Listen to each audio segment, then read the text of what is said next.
Bonjour. Dans la première vidéo de cette série, nous avons commencé à aborder le thème de refléter le Père. Et nous avons vu que l'une des caractéristiques de base du Père est qu'il nous manifeste son amour à travers quoi? Le pardon. Si vous n'avez pas vu la première vidéo, je vous conseille en premier lieu d'aller la regarder avant de suivre celle-ci. Donc, il nous manifeste son amour à travers le pardon. Lorsque nous ne pardonnons pas, nous ne sommes pas en train de refléter le Père. Alors on se raconte des histoires, certaines plus émouvantes que d'autres, et on se rend compte que la raison pour laquelle il manque de l'amour, c'est que nous sommes très bons. Et dans le christianisme, il n'y a pas d'amour car nous sommes trop bons. Jésus nous dit, celui qui pardonne beaucoup aime beaucoup, et celui qui pardonne peu aime peu. Donc s'il y a peu d'amour, c'est parce que nous sommes tellement bons que nous nous pardonnons peu. Aujourd'hui, nous allons continuer à regarder certains aspects du Père. Dans la première vidéo, j'ai dit que probablement quelqu'un devait téléphoner à une personne et lui demander pardon. Alors, si tu es cette personne et que tu n'as pas appelé, tu n'as aucune excuse, car aujourd'hui, nous avons tous des téléphones portables. Si tu veux rentrer dans cette relation que le Père veut te donner, c'est une relation de pardon. Un pardon accepté par lui en premier lieu. Ensuite, il te permet de faire passer ce pardon à ceux qui t'ont fait du mal, et pas seulement à ceux qui t'ont fait des petites blessures. Celui qui t'a volé la casquette que tu as oubliée sur un banc au parc, ou celui qui t'a volé la tondeuse que tu as laissée au bord de ton gazon. Non. Bien qu'à eux aussi, il faut les pardonner. Mais je me réfère à ceux qui t'ont fait souffrir, à ceux qui t'ont vraiment blessé. Et ne me dites pas, toi tu ne sais pas ce qu'ils m'ont fait, car moi aussi, je peux dire exactement la même chose, que vous ne savez pas ce qu'ils m'ont fait, n'est-ce pas? Afin de savoir comment refléter le Père, il nous faut d'abord savoir comment est le Père. Ce qui est certain, c'est que nous avons des conceptions du Père qui ne sont bien souvent pas de lui. Vous tous, aussi derrière cet écran, tout comme moi, aujourd'hui nous avons des conceptions du Père qui ne sont pas de lui. Lisons le second commandement qui se trouve dans Exode 20. Exode 20, au verset 3. Tu n'auras pas d'autre Dieu devant ma face. Tu ne te feras pas de statue, ni de représentation quelconque de ce qui est en haut dans le ciel, de ce qui est en bas sur la terre et de ce qui est dans les eaux, plus bas que la terre. Tu ne te prosterneras pas devant elles, et tu ne leur rendras pas de culte. Que veut nous dire le deuxième commandement? Tu ne feras pas pour toi aucune œuvre de tes mains de moi. Nous savons que Dieu se réfère à ce que nous fassions aucune image de lui à la ressemblance de quoi que ce soit qui se trouve ici sur la terre, ou de quoi que ce soit qui se trouve que nous connaissons sous l'océan, et de quoi que ce soit comme expérience que tu as eue ici-bas. Et n'en fais pas une image de moi, de qui je suis, car c'est une image basée sur ta propre expérience, ici sur cette terre dans le péché. Et ne t'agenouille pas devant cette image, comme si tu t'agenouillais devant moi, car ce n'est pas moi. Voici le second commandement. C'est ce qui se passe dans le monde. Vous savez, beaucoup adorent un Dieu qui n'existe pas. Et d'autres fuient, s'échappent, évitent un Dieu qui n'existe pas. Ah non, moi, croire en Dieu, moi, faire partie d'une religion, ils se courent, ils se fuient un Dieu qui n'existe pas. Parce qu'ils se voient des chrétiens adorant un Dieu qui n'existe pas. Vous vous êtes rendu compte de ce que je viens de dire? Ceux de l'extérieur disent, si Dieu est comme ça, ah non, j'en veux pas.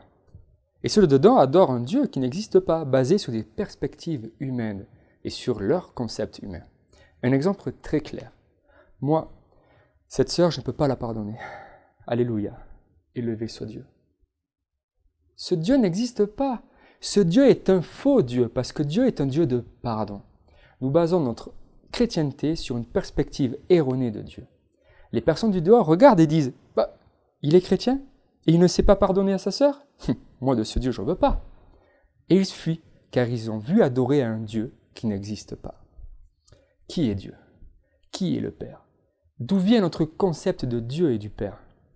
Je vais vous raconter une histoire qui se trouve dans la Bible, d'un ange appelé Lucifer, le porteur de lumière. On peut facilement imaginer son rôle et ce qu'il était. Ce porte-lumière était exalté, beau, harmonieux, une créature parfaite, et l'amour du Père pour lui était infini. Il l'aimait, il l'appréciait, il l'exalta, et il se trouvait aux côtés du roi, non? Que se passa-t-il? On a l'habitude de dire que le péché a été l'orgueil. Oui, c'est vrai. Mais par quelle motivation? Le péché n'a aucune raison d'exister, aucune. Si nous sommes en train d'excuser ou de donner une raison au péché, que cette raison est l'orgueil, nous lui donnons une raison d'exister. Il est certain que le péché n'avait aucune raison d'exister, parce que ce qui est à l'origine de l'orgueil et de la jalousie de Lucifer n'avait pas de sens. Alors, que se passa-t-il chez cet être? Lorsque nous avons la sensation de ne pas être aimé, de ne pas être valorisé, on appelle cela un manque ou une baisse d'estime de soi. Et que voulons-nous faire lorsque nous avons une baisse d'estime de soi? La couvrir, la cacher. Imaginons que c'est ce qui est arrivé à Lucifer. Et comment la cacha-t-il? Ah ah, dit Ésaïe 14, moi je vais monter au ciel, moi je vais élever mon trône au-dessus des étoiles de Dieu. Moi je vais m'élever, je vais m'asseoir au-dessus du trône de Dieu. Jésus, étant le Fils, avait une place privilégiée par rapport aux autres créatures. Et il rentrait dans le conseil du Père. Il est au plus intime, au plus proche de lui, ce que Satan et les anges ne sont pas. Imaginons que Lucifer ait une baisse d'estime de soi, qu'il se mit à penser qu'il n'était pas suffisamment bon, qu'il n'avait pas assez de valeur pour Dieu, car il ne pouvait entrer dans le conseil divin. Le fait qu'il n'avait pas assez de valeur pour Dieu, c'était vrai ou faux? Faux! Alors si c'est faux, si cette base est fausse, n'importe quelle chose qui sort de cette base est fausse, car il n'y avait aucune raison d'exister si Dieu ne l'aimait pas. Ce qui me fait penser à ce raisonnement, c'est la suite des événements. Car après, il va sur la terre, et il dit à la race humaine, « Si vous votez pour moi, si vous m'élisez, vous serez comme Dieu. » Alors, si je vous dis, si vous venez avec moi, vous serez meilleur, qu'est-ce que je suis en train d'indiquer? Qu'actuellement, vous n'êtes pas assez bon. Oh, je ne suis pas assez bon. Que dois-je faire pour être bon? Que dois-je faire pour gagner de la valeur à ses yeux? Ah, mais dites-moi, ça ressemble beaucoup à la religion. Si je suis bon, je mérite quoi? Le ciel. Si je suis mauvais, je mérite quoi? La mort. Si je suis bon, j'ai de la valeur. Si je suis mauvais, je n'ai pas de valeur. D'où vient ce concept de Dieu? Ce n'est pas un concept divin.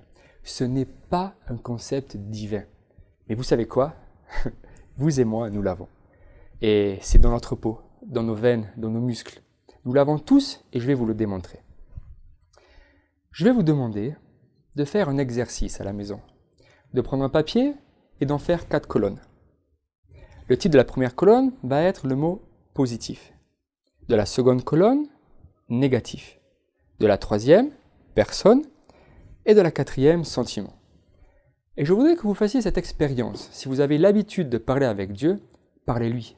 Si vous ne l'avez pas, c'est tout simple. Vous pouvez lui demander tout simplement, « Dieu, j'aimerais que tu m'indiques la situation dans ma vie qui a modelé ma façon de me voir, de comment je me vois, de comment je m'évalue. Seigneur, montre-le-moi. » Alors, quelle situation dans ma vie, vous savez, ces photos qu'on ne veut montrer à personne, qui ont manipulé ma compréhension de Dieu, et qu'en plus m'ont élevé ou donné de la valeur.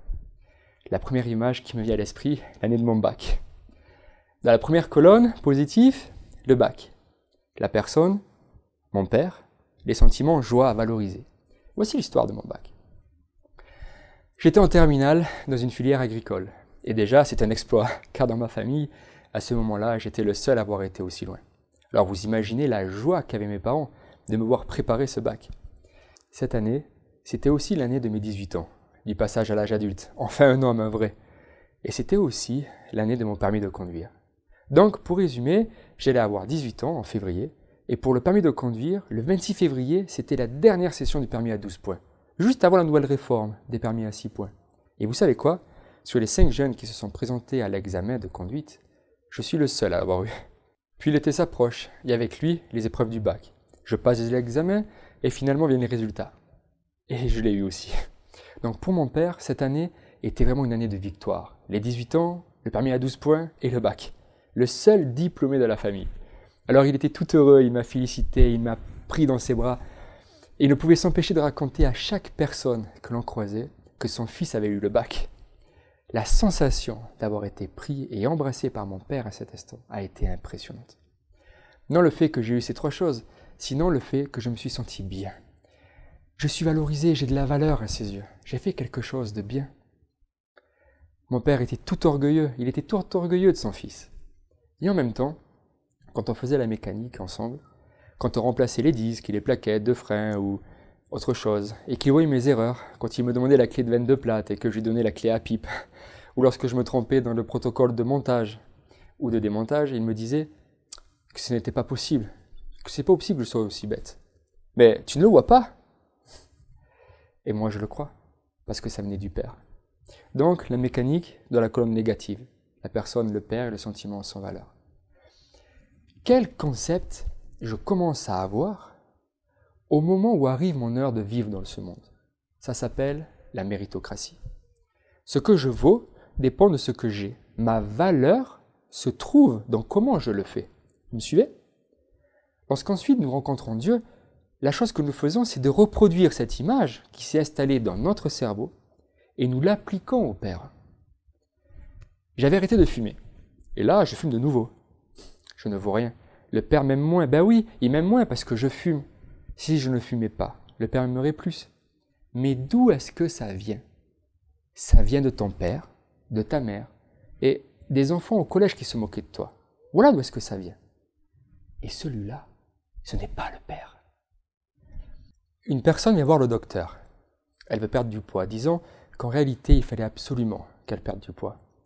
Le docteur lui dit de faire ce test, celui des 4 colonnes, positif, négatif, personne et sentiment. Quel événement a influencé ta vie qui t'a donné à toi la conscience de ta valeur? Qu'est-ce qui te fait voir que tu vaux quelque chose et que tu es digne de valoir quelque chose? Vous savez quoi? La graine que Satan planta dans son cœur est la même qu'il planta en vous et en moi.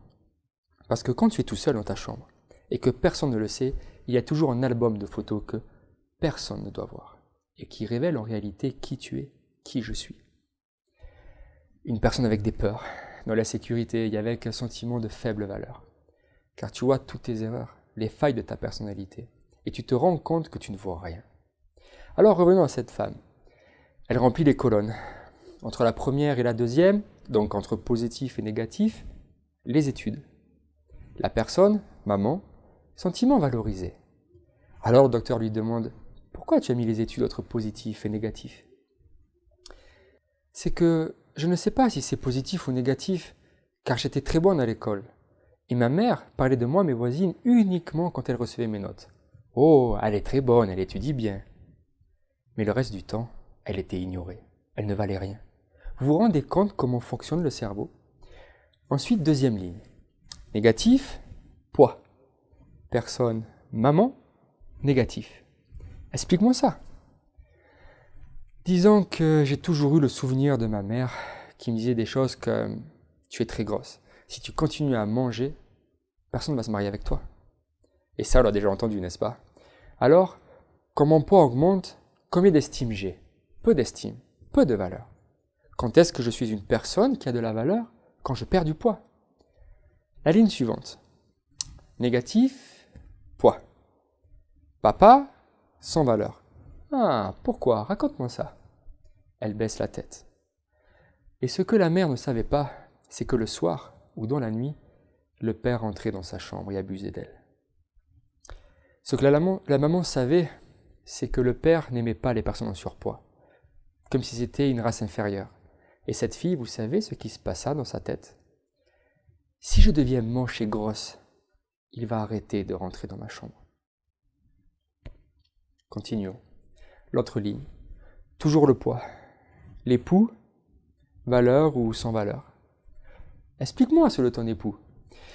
J'avais perdu du poids, j'ai rencontré mon chéri, je me suis marié. Ah, qu'est-ce qu'elle a accompli? La prophétie de la maman. Tu ne vas pas te marier si tu ne perds pas du poids. Puis j'ai eu mes enfants et j'ai pris du poids. Il y a quelques années en arrière, j'ai fait un régime et j'ai perdu 20 à 22 kilos. C'était la première fois, depuis que j'avais eu mes enfants, que mon époux était continuellement derrière moi. Oh, que tu es belle, que tu es mignonne, comme ça tu es très bien. Hein? Qu'est-ce qui se passe? Il est en train de lui confirmer ce qu'elle soupçonnait. Quand j'ai du poids, je ne vaux rien. Quand je n'ai pas de surpoids, j'ai de la valeur. Puis elle se met à pleurer. Alors le docteur lui demande, tu crois que Dieu veut que tu sois en surpoids? J'ai déçu Dieu tellement de fois. Faites attention à la manière de parler et d'où vient cette manière de parler. J'ai déçu Dieu tant de fois. C'est comme si je tombais à plusieurs fois du train. Je suis souvent motivé, je supporte, je tiens le coup et d'un coup, je trouve cette barre de chocolat et alors je demande à Dieu pardon, pardon, pardon, et il doit être tellement déçu de moi. D'où vient cette image de Dieu? Elle vient de ses expériences. Elle est en train de modeler Dieu avec des expériences qu'elle a eues dans sa vie, sur cette terre, dans ce péché. Et Dieu dit, c'est de l'idolâtrie. Ne fais pas un modèle de moi basé sur tes expériences. Et ne t'agenouille pas devant lui en pensant que c'est moi, car ce n'est pas moi.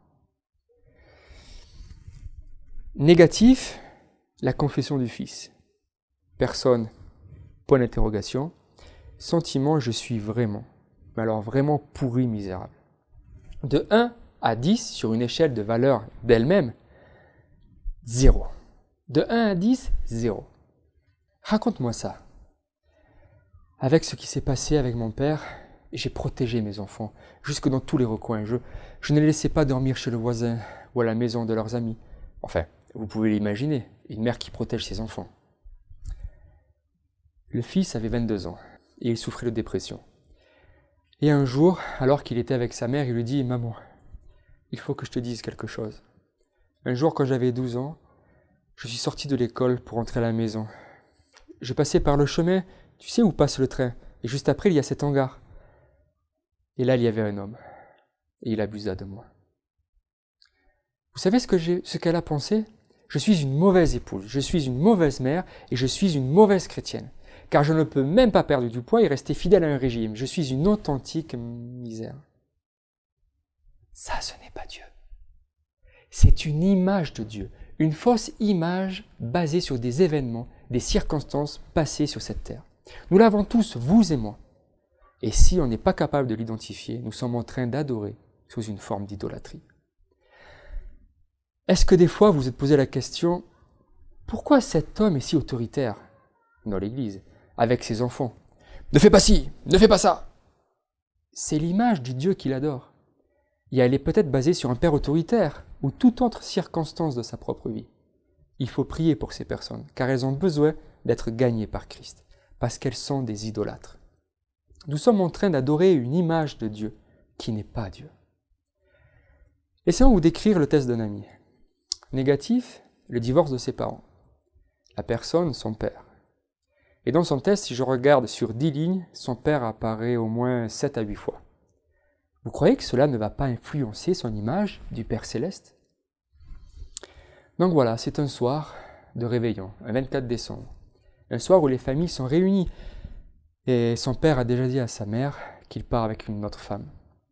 Mais lui, il ne le croit pas. Vous savez pourquoi il ne le croit pas? Parce qu'il y a une espérance. La valeur de sa mère, aux yeux de son père, est faible. Sa mère a peu de valeur, alors il est évident que l'autre femme a plus de valeur pour son père. Bon. Si on rassemble la valeur qu'il a avec celle de son frère, plus celle de sa mère, sûrement que leur valeur va être supérieure à celui de l'autre femme. Et son père ne partira pas de la maison. Il avait 17 ans. Sa mère l'appelle. Elle est en train de préparer le repas du réveillon afin de l'amener à la maison de sa grand-mère, où ils ont toujours l'habitude de célébrer Noël. Alors elle l'appelle et lui dit « Oscar, tu es là ?» Il est en train de prendre tous ses habits dans des sacs poubelles et il va partir. La grand-mère d'Oscar habite à 13 km de sa maison. Il raccroche et part en courant. Il ne connaissait pas encore ce Dieu d'amour qui avait un cœur nouveau pour lui. Mais comme dit l'expression, il n'y a pas d'athée dans les tranchées. Quand quelqu'un a de gros problèmes, il se rappelle de Dieu, de la Vierge et de tous les saints. Et sur le chemin, il disait « Non, non, non, Dieu, ne le laisse pas partir, ne le laisse pas partir !» C'est ces insécurités, ce sentiment qu'il va l'abandonner. L'abandonner parce qu'il n'a pas assez de valeur à ses yeux. Il n'y a pas assez de choses en lui qui ferait rester son père. Il arrive à la maison et il voit sa mère faisant barrage à son père pour ne pas le laisser partir. Il lève sa mère de là, qui ne cesse de pleurer, et il dit à son père « Ne pars pas !» Et à la maison, il n'avait pas le droit de dire de gros mots. Mais là, il a poussé son père contre le mur, lui a mis la main sur le cou, et il l'a traité de tous les noms possibles. Il lui a dit « Si tu t'en vas, tu le perds tout. » Vous imaginez un enfant de 17 ans qui bloque son père sur le mur par le cou et qui lui dit « Si tu pars, tu le perds tout. Tu perds mon mariage, tu perdras mes enfants, tout. » Son père le poussa. Il prit ses affaires et prend la direction de la porte. Il sort. Et juste à côté de l'entrée, il y avait un placard et dedans se trouvait le balai. Oscar prend le manche du balai et le dresse contre son père en lui disant « Si tu reviens, je te tue. Si tu pars, c'est pour ne plus revenir. » Son père s'en va. Sa mère pleure et il rentre dans la maison et il doit se protéger contre son insécurité, contre cette faible valeur qu'il possède. Et il dit à sa mère « Maman, ne t'inquiète pas, on n'a pas besoin de lui. Nous sommes très bien, on peut vivre sans lui. » Mais au-dedans, ce qu'il ne veut pas dévoiler, ce qu'il veut que personne ne voie, c'est qu'il est un jeune brisé, qui ne vaut rien, qui n'a aucune valeur, même pas aux yeux de son père. Nous pouvons remercier Dieu de nous avoir montré la liste, car même si elle n'a pas la solution, elle nous fait comprendre d'où nous venons et pourquoi nous pensons certaines choses au sujet de Dieu. Posons la question à Dieu, demandons-lui, après avoir regardé cette liste et toutes ces mauvaises décisions que nous avons prises, dans cette méritocratie qui nous fait perdre ou gagner de la valeur, si nous nous trouvons à l'endroit où il voudrait que nous soyons. Et vous savez quoi ? Je crois que finalement, la seule décision dont Dieu nous donne de la valeur se trouve bien plus loin dans le passé, le jour où il nous a créés. Puis, ce jour où nous avons entendu parler de Christ, où nous nous sommes mis à genoux et que nous avons pu lui demander « Est-ce que je peux t'appeler papa ?» Dieu nous dit « Ça, c'est ta valeur ». Dieu veut que nous nous tournions vers lui, il veut que nous levions les bras vers lui et que nous lui disions « Tu sais papa, je suis un prince. Je suis un prince parce que tu es mon papa. Et mes décisions n'influencent pas ma valeur aux yeux du Père, parce que ma valeur, comme la vôtre, est basée sur le fait que nous sommes ses créatures, ses enfants. Et aussi sur le fait que nous lui donnons ce privilège de pouvoir l'appeler papa et qu'il puisse nous appeler fils et filles. Et ceci le comble de joie. La maladie de la baisse de l'estime de soi est dans la graine de Satan, qui en premier l'affecta lui-même et qui par la suite, il implanta dans l'humanité. Nous tous, nous basons notre valeur sur nos mérites, ou non. J'ai besoin de protéger cette insécurité. Mon mariage, victorieux, il doit être solide, fort, et je ne dois pas divorcer. Pourquoi ? Parce que si je divorce, je vais donner l'opportunité aux autres de voir. Je vais créer une brèche dans mon mur de protection. Et les autres pourront voir quoi ? Que je suis faible, misérable, pauvre, aveugle et nu. Mes enfants doivent venir à l'église. Il faut parce que si mes enfants tombent dans la drogue, ceci dit quelque chose sur mes qualités en tant que parent. Si mes enfants n'allaient plus à l'église, si mes enfants tombent dans la drogue, je vais les voir. Je vais voir mes enfants et je leur dis « Pourquoi tu m'as fait ça ? Pourquoi tu m'as fait quoi ?